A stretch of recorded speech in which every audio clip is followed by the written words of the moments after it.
वजीर आजम मोहम्मद शहबाज शरीफ का एक रोज़ा दौरे पर कोयटा पहुंच गए। कोयटा एयरपोर्ट पर वजीर आला बलूचिस्तान सरफराज अहमद बुगटी ने वजीर आजम का इस्तकबाल किया। वजीर आजम कोयटा में मसरूफ़ दिन गुजारेंगे। इस दौरे में वजीर आजम कोयटा की सियासी क़यादत से मुलाकात करेंगे और बलूचिस्तान में Danish school, national highway N25 और दीगर तरक्याती मंसूबों का संग बुनियाद रखेंगे और कई मंसूबों का इफ्तिताह करेंगे।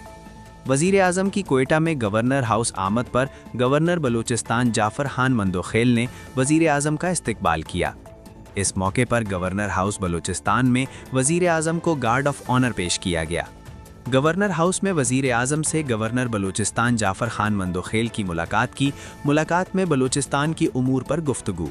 गवर्नर बलूचिस्तान ने वजीर आजम को बलूचिस्तान में जारी तरक्याती मंसूबों और उनमें पेशरफ्त से आगाह किया।